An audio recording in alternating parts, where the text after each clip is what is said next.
Et tous les hadiths nous rappellent que, comme on va le voir bi'idhnillah azza wa jal, de façon très brève, wa billahi tawfiq, que les actions seront pesées, les feuillets seront pesés, mais aussi les êtres. Toi, tu seras pesé.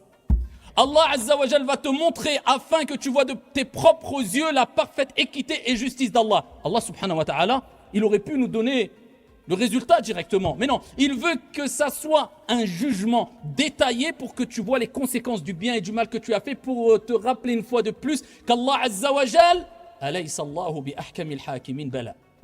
N'est-il pas lui, Allah subhanahu wa ta'ala, le plus sage des juges? Il va te rappeler, voilà pourquoi j'ai interdit l'injustice. Et Allah lui-même s'est interdit l'injustice. Et le prophète nous a dit,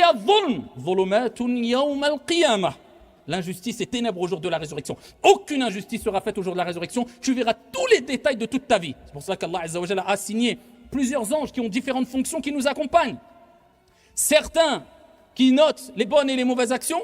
Tout ce que je suis en train de dire, ce que tu as dit hier, maintenant, demain, quand tu as critiqué, quand tu as médit, quand j'ai critiqué, quand j'ai médit, quand j'ai fait du dhikr, quand j'ai dit des bonnes choses, quand j'ai dit des mauvaises choses, eh bien, ya Abdallah, tout est consigné, tout est inscrit. Eh bien, au jour de la résurrection, on te dira, Iqra kitabak, devant tout le monde, devant ton Seigneur surtout. Lis ton livre. Et là, tu vas trembler. Et là, tu vas suer. Et là, tu vas paniquer. Mais tu étais à l'aise ici-bas. On était à l'aise à faire le mal. On a négligé le bien. Faudra assumer. La zulma al-yawm. Aucune injustice ce jour-là. Eh bien, tes feuillets seront pesés aussi. Parlons d'abord des actions. Et rappelons la grande miséricorde et sagesse d'Allah subhanahu wa ta'ala dans son jugement. Et dans ses ordres. Et dans ses interdits. Puisque certains pensent que nous avons un Seigneur qui serait injuste, qui serait mauvais, qui serait ma'adallah.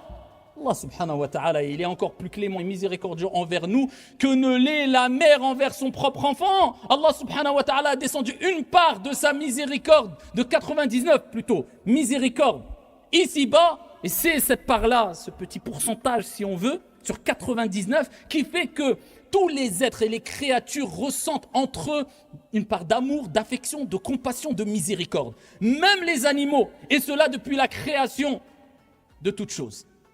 Allah a gardé 99 parts pour le jour de la résurrection. Allah n'est-il pas miséricordieux?